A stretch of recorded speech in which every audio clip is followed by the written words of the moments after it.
दोस्तों, दिवाली में पटाखों की आतिशबाजी तो आपने ज़रूर देखी होगी, जो एक कमाल का अनुभव होता है। और शायद आप सब ने पटाखे फोड़कर खूब मज़े भी किए होंगे। पर क्या आपको मालूम है कि ये फैक्ट्री में कैसे बनते हैं? अगर नहीं तो बने रहिए हमारे साथ इस वीडियो के अंत तक, जिसमें हम आपको बताएंगे बच्चों के पसंदीदा फुलझड़ी से लेकर धमाकेदार सुतली बम तक कि ये आखिर फैक्ट्री में बनते कैसे हैं। फुलझड़ी।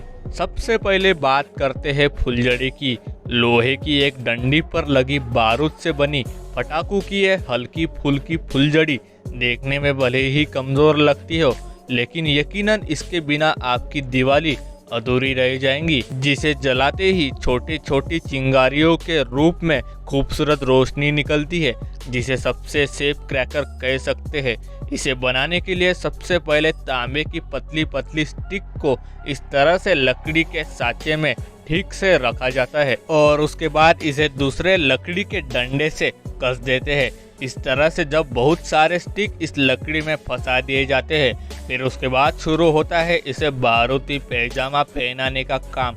फुलझड़ी में बारूद लगाने के लिए इस पूरे साँचे को उल्टा करके इसे कुछ इस तरह बारूद के पेस्ट में डुबा दिया जाता है। इसके बाद इन्हें वापस निकालकर सुखा लिया जाता है और फिर इन्हें दोबारा उसी पेस्ट में डुबा दिया जाता है, ताकि इसके ऊपर बारूद की एक मोटी परत जम जाए। इसके बाद इन्हें फिर से सुखाकर इनका मेकअप करके इन्हें चमकदार बनाने के लिए ऊपर से मैग्नीशियम का पाउडर लगा देते हैं। फिर कुछ समय बाद ये पूरी तरह से बनकर तैयार हो जाती है। फिर इन्हें इकट्ठा करके डिब्बे में भरकर आप तक पहुंचाने के लिए भेज दिया जाता है।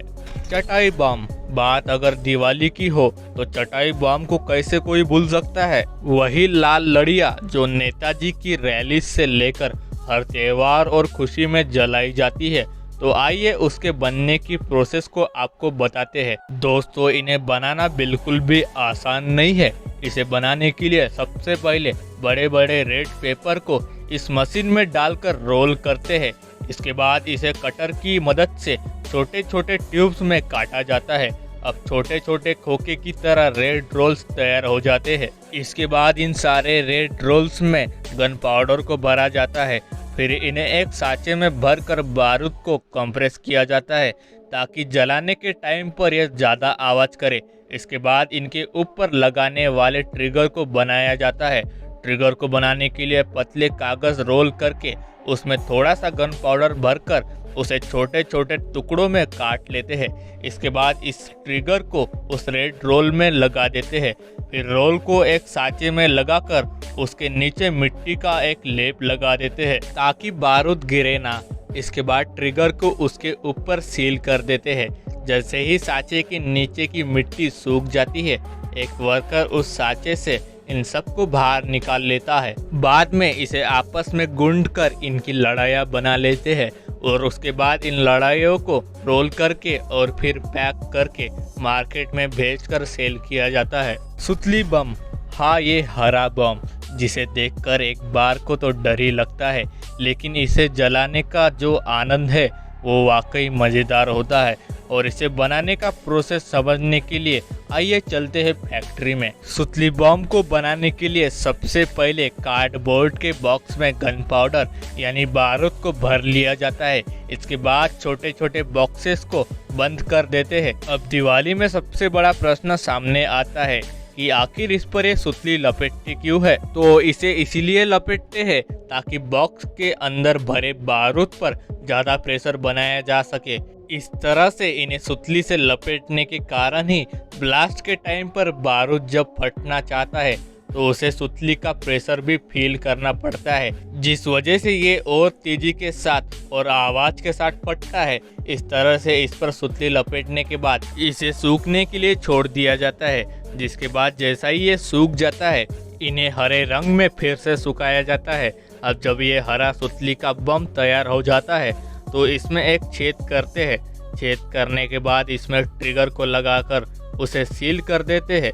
इसके बाद इस पर एक लेबल लगाकर पैक करके बाजार में भेज दिया जाता है। Rocket and sky fire.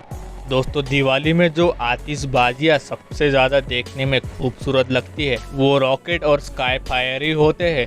बोतलों में सीधा खड़ा करके नीचे से लाइटर या अगरबत्ती से जलाकर जैसा ही रॉकेट को छोड़ते हैं वैसे ही वो सूख की आवाज़ के साथ आसमान में पहुंचकर रोशनी की फुलझड़ियाँ फैला देता है, जिसे देखने का अपना अलग ही आनंद है। इसे बनाने के लिए सबसे पहले एक कार्डबोर्ड की शीट को छोटे गोल कॉइन की तरह काट लेते हैं।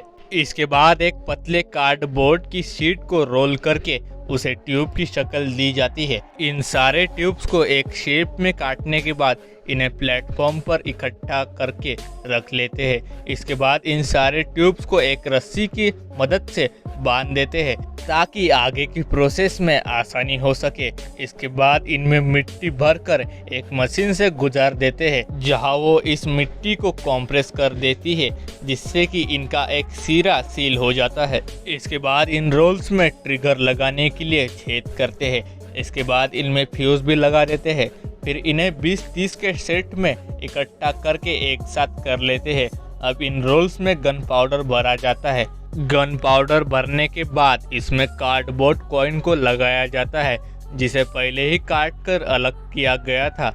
अब इसके ऊपर फिर से बारूद भरा जाता है, जिसे डबल शॉट कहते हैं। इस डबल शॉट को आप ऐसे समझ सकते हैं कि एक बार भरा गया बारूद रॉकेट को उड़ाने के काम आता है और दोबारा जो कॉइन के ऊपर भरा जाता है उससे ही आसमान में आतिशबाजियाँ होती है। उसके बाद फिर इन सारे ट्यूब्स को अलग अलग करके इनके ऊपर एक कोन के शेप की टोपी लगा देते हैं और आखिर में इन्हें पतली लकड़ी की स्टिक के साथ जोड़कर उस पर कागज और लेबल लगा देते हैं और फिर इन्हें मार्केट में भेज देते हैं। दोस्तों इस वीडियो में हमने कोशिश की है सिर्फ उन पटाखों के बारे में बताने की जिन्हें आमतौर पर जलाया जाता है। बाकी दोस्तों इसी तरह की वीडियोस को देखने के लिए हमारे चैनल फैक्ट यूनिवर्स को सब्सक्राइब कर दे और बेल आइकॉन भी दबा दे ताकि आपकी कोई भी वीडियो मिस ना हो।